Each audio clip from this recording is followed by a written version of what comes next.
Hello नमस्ते, कसे आहात सगळे? छान ना? मी पण मस्त आहे. काल मी एक बातमी वाचल्यावर मला खूप बेचैन झालं हो. मला वाटलं ही बातमी आपल्याशी शेअर करूया आणि ह्याच्याबद्दल बोलूया. एक मुलगा होता, धीरज कंसल त्याचं नाव. वय होतं 25. CA आणि नोएडातले एका कंपनीत तो नोकरी करत होता. चांगला पगार होता, सगळं व्यवस्थित होतं. ते ना स्वतःला संपवलं आणि स्वतःला संपवताना त्यानं चिठ्ठी लिहिली, My death doesn't make difference to anyone. म्हणजे माझे मरणानं कोणालाही काहीही फरक पडणार नाही. मला हे एकटेपणाचा कंटाळा आलेला आहे, म्हणून माझं मी संपवतो आणि त्यामुळे कोणावरही किंवा कोणालाही दोषी धरू नका, असं त्यानं लिहिलेलं होतं. हे धीरजचे वडील 2003 साली वारले, म्हणजे हे जग सोडून गेले. तेव्हा त्याचे आईनं वडील वारल्यावर दुसरं लग्न केलं होतं. त्यामुळे हा मनातले मनात खूप एकटं ह्याला वाटत होतं. ह्याला काही बहीण नव्हती, भाऊ नव्हते.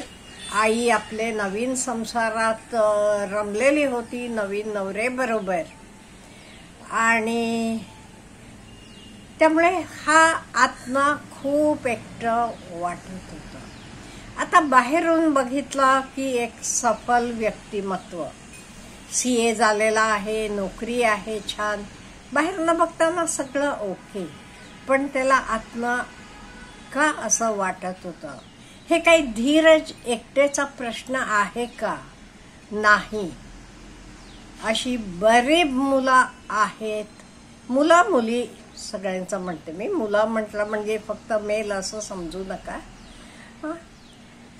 का हे असं होते? हे आहेत ना, ते कसं बाहेर पडावं, मला वाटलं ह्याच्याबद्दल थोडंसं आपण बोलावं. पहिली गोष्ट, आज मुलं मुली काय करतात? सोशल मीडियावरनं स्वतःला कंपेअर करतात. म्हणजे कोणी ट्रिपला गेलेला छान फोटो घालतो, अयो ते किती फिरतात, मी कुठे फिरत नाही. असं प्रत्येक गोष्टीचं प्रत्येकाला वाटते मला प्रॉब्लेम आहे, दुसऱ्याला काही प्रॉब्लेम नाही, किती मजेत आहेत. दुसऱ्यांना आपलं घर, छान घर, नवीन घर घातलेलं असते, होम टूर वगैरे घातलेले असते, हे बघून अयो माझं घर कसं आहे, त्याचं घर, म्हणजे स्वतःला कंपेअर करतात. हे तुम्ही पहिलं बंद करायला पाहिजे. नो डाऊट हेतनं सोशल मीडियावरनं हेतनं तुम्हाला त्रास होत असला तर ते साईट्स बंद करा, तर कधी बघायला जाऊ नका. ओपन अप व्हा. तुमचे जवळचं कोणी असलं तरी त्यांच्याशी बोला मोकळेपणानं. तुम्हाला काय प्रॉब्लेम आहे, काय त्रास होतो हे बोला. नाही तुम्ही लोकांशी बोलू शकत नाही, स्वतः आरसेसमोर उभं राहावा आणि तुम्ही तुमच्याशी बोला. नाही एक कागद घ्या, कागदावर सगळं लिहून काढा आणि नंतर कोणी वाचायला नको ते तो कागद फाडून टाका. ह्याच्याशिवाय मेडिटेशन करू शकता तुम्ही. तुम्हाला पेंटिंग आवडत असलं की पेंटिंग करा, कुकिंग करा. अहो काहीतरी एक हॉबी डेव्हलप करा ना. स्वतःला काहीतरी एक हॉबी पाहिजे. नाही ते उगीच नुसतं घ्यायचं, कुठले रील्स बघत बसायचं, अमुक बघायचं आणि स्वतःला कंपेअर करायचं नाही.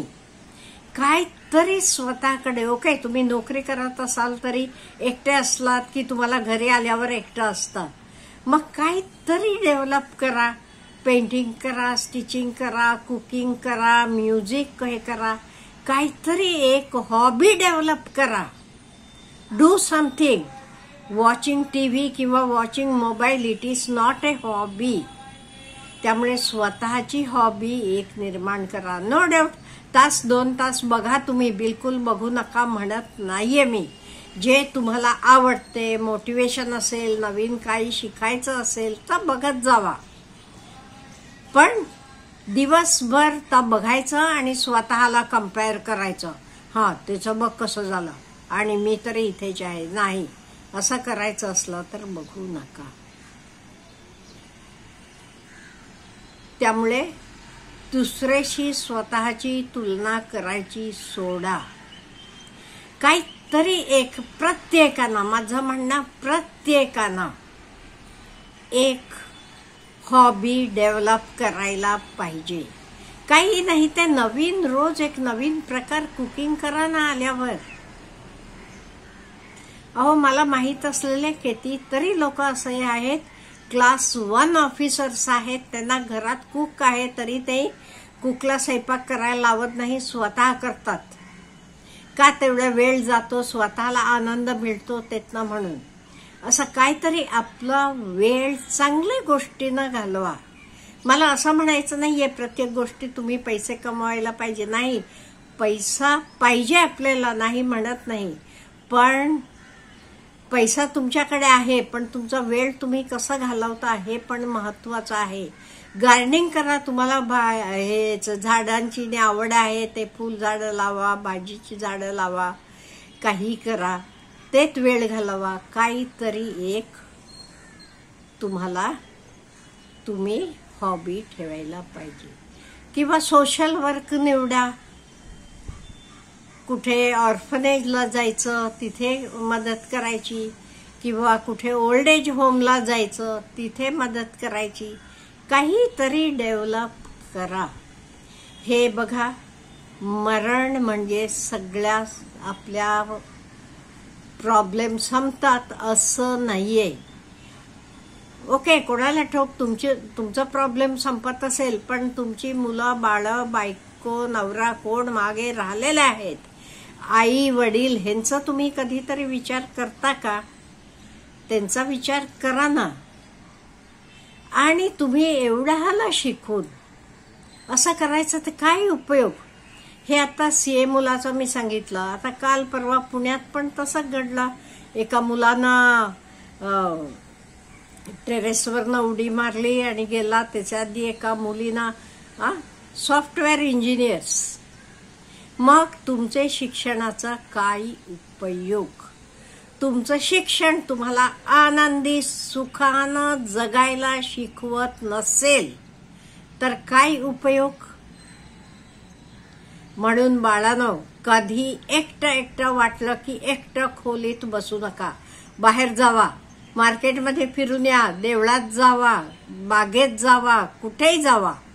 तुम्हाला कधी डिप्रेस्ड वाटलं तरी एकटं राहू नका.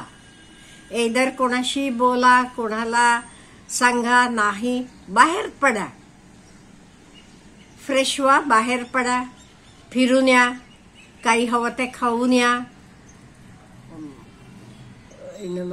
तुम्हाला आवडत असलं तर टेम्पलला जावा, गुरुद्वाराला जावा, किंवा बागेत जावा, तिथे मुलं खेळत असतात, मुलांकडे बघा, झूला जावा, ते प्राण्यांकडे बघा. तुमचं मन तिथून विचलित करा. तुम्हाला डिप्रेस वाटत असताना एकटं खोलीत कधीच थांबायचं नाही. लगेच उठायचं, बाहेर पडायचं. हे तंत्र वापरा तुम्ही. आणि हे बघा, जग खूप सुंदर आहे बाळांनो. मी तुमच्यापेक्षा जास्त दिवस बघितलेत म्हणून सांगते. जग खूप सुंदर आहे.